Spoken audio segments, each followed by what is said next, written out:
Hi Virgo! Welcome. Tingnan natin kung ano yung mensahe sa'yo. Be open-minded po, hindi po halos lahat makaresonate.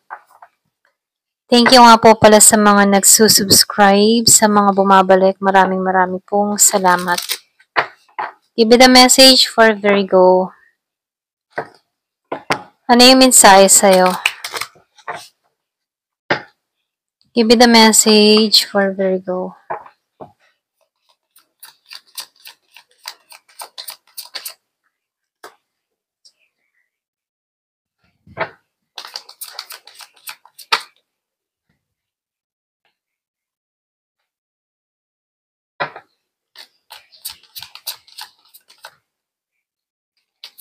Yung iba sa inyo, meron kang kadiling dito na yung bang hindi niya tinutugunan or hindi niya ginagampanan yung responsibilidad dito. Yung iba, no, meron ka ditong kadiling na tao na hindi niya ginagampanan yung responsibilidad sa'yo, sa anak mo. Meron pagkukulang na ginawa sa'yo. Ito lang nakikita ko, no. Kaya dito nawawalan ka ng amor sa tao na to dahil sa ganun yung kanyang inaasal sa'yo. Nawawalan ka ng gana dito. So, lumalabas din dito, siya din yung nagtulak sa'yo kung bakit ganito ka kailap, ganito ka kalamig sa kanya. Nakikitaan ko dito, no, yung iba sa niya problemado ka sa pag-ibig or pwede rin meron kang tao dito na kinaasaran, kinaiinisan. Nawalan ka na ng, yung parang nawalan ka na ng gana dito, nawalan ka na ng interest dito. Meron ka ditong tao na hindi kinakausap. Yung iba sa inyo, meron kang kadiling na Aries, meron kang kadiling na Leo, Sagittarius. Meron din ako nakikita kadiling na Scorpio, Cancer, and Pisces. So, lumalabas dito na wala pa kayong communication ng tao nito, wala pa kayong usap.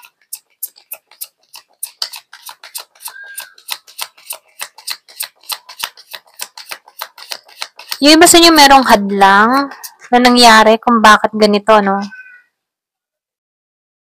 So, lumalabas din dito, no? Yung man tipo na nanahimik ka na lamang sa connection na to dahil ayaw mo ng away, ayaw mo ng gulo, or pwede rin sabihin, pinili mo lamang yung katahimikan mo or kapayapaan mo dito. Kahit kaya mo namang ilaban pa yung nangyayari sa inyo, okay? Yung iba sa inyo, pwedeng merong ditong konting away na nangyari, gulo, tampuhan, or pwede rin sabihin meron kang mga natuklasan sa person mo, sa tao mo, or kung sino man nasa paligid mo na malapit sa'yo. So, lumalabas dito, iniwasan mo to or pwede rin hindi mo to kinibo dahil sa mga atraso sa'yo, okay?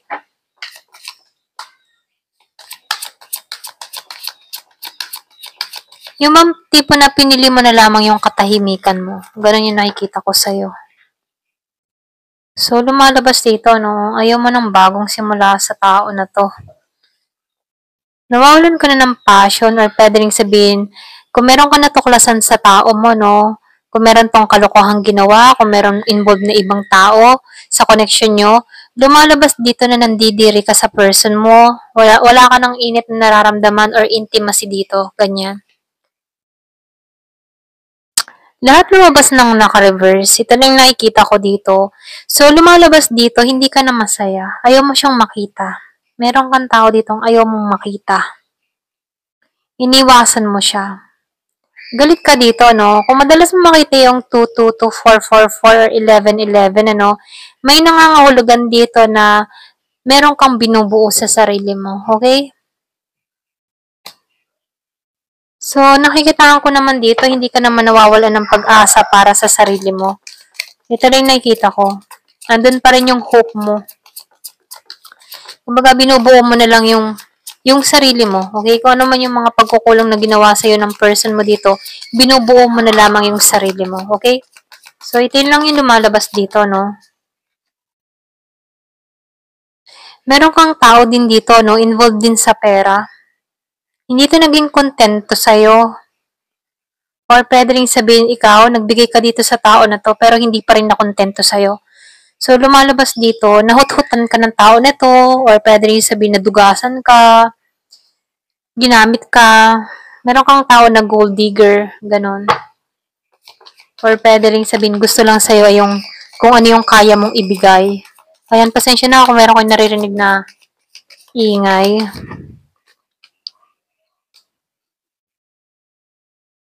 So, lumalabas din dito, no?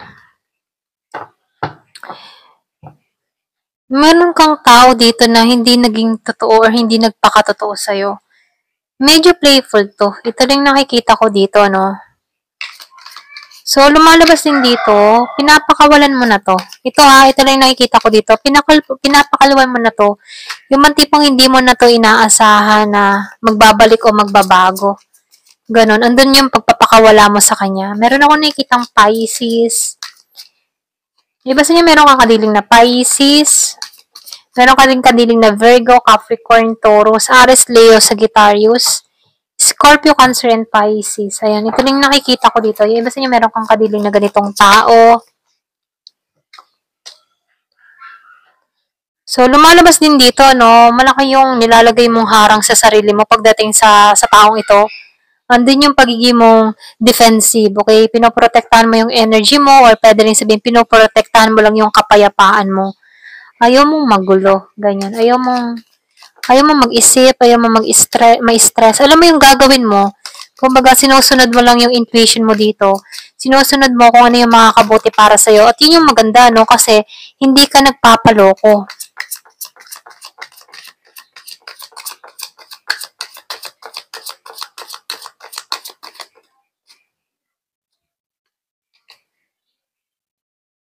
Ayaw mo din maging pabigla-bigla sa desisyon na gagawin mo. Ito lang nakikita ko, no? Meron akong nakikitang Year of the Rabbit. Oo, so nakikita ko dito may away na nangyari sa inyo ng tao na to. Conflict, away, gulo.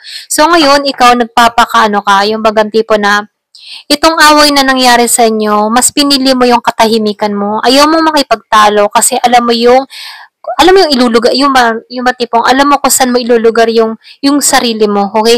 Mas pinili mong manahimik, mas pinili mo yung kapayapaan mo para tapos na yung issue. Ganun yung energy mo. Kasi dito, kung pahabain mo pa yung nangyari, masyado lang magulo, okay? So, lumalabas dito na dinidepensahan mo rin yung sarili mo, iniingatan mo yung sarili mo. Kaya dito, mas pinili mong maging tahimik na lang dito. Ayan, ito lang yung nakikita ko dito, no? So, kung kanino man to. So, tingnan natin dito sa card na to. So, love reading tayo ngayon, ano? So, lumalabas dito yung love reading. Give me the message.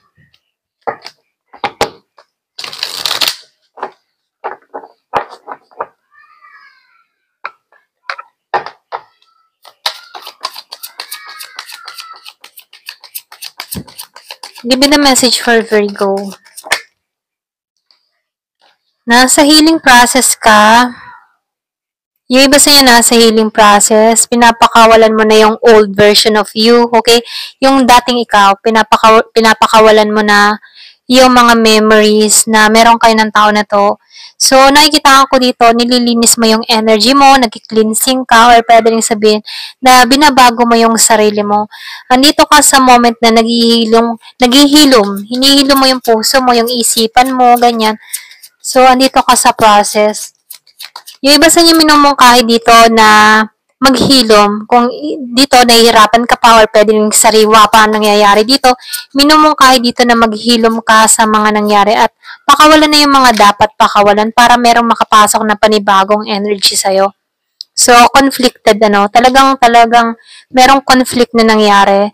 So, maraming beses na rin tong tao na to na gumawa ng kalokohan sa'yo. So, lumalabas dito, maraming beses. Pwede rin sabihin, hot and cold to, yung man pabago-bago, hindi mo siya maintindihan or pwede rin sabihin, meron tong ugaling ganon. Kaya dito, yung iba sa inyo, nagpasya ka dito, meron ka ng pagpapasyang ginawa.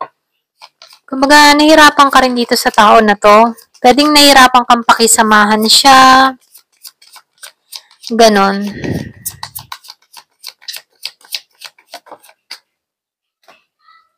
So, nakikita ko dito ang déjà vu, repeated patterns. So, sinasabihan ka dito, meron ditong karmic lesson. Pwedeng karmic mo tong tao na to, lesson para sa'yo, lesson para mahalin mo yung sarili mo. So, meron dahilan kung bakit nakilala mo tong tao na to, pwedeng para lumago ka or para mag-matured ka. Yung mga ganun, no?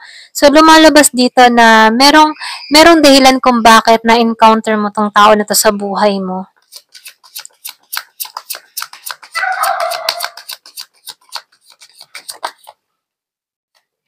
So, lumalabas din dito, no? Tapat kang tao, pero hindi ka niya sinuklian ng ganon. So, ngayon, yung iba sa inyo, nagpapakatotoo ka. Gusto mo yung realidad, yung katotohanan, ano? So, lumalabas din dito na alam mo kung saan yung hangganan mo. So, lumalabas dito, tapat kang tao. Meron Year of the Dog. Yung iba sa inyo, pwedeng Year of the Dog ka. Meron din ako nakikita dito kanina na Year of the Rabbit. Ayan. So, pwede yung iba sa inyo, merong age gap sa inyo ng tao na to. Soulmate mo siya. Nakikita ko dito, malalim yung connection nyo, malalim yung naramdaman nyo. Pwedeng may mga dahilan kung bakit lang kayo dito ay nagkaroon ng separation. Pwedeng sa pagbabago. Pero ganun pa man, ano, soulmate mo tong tao na to.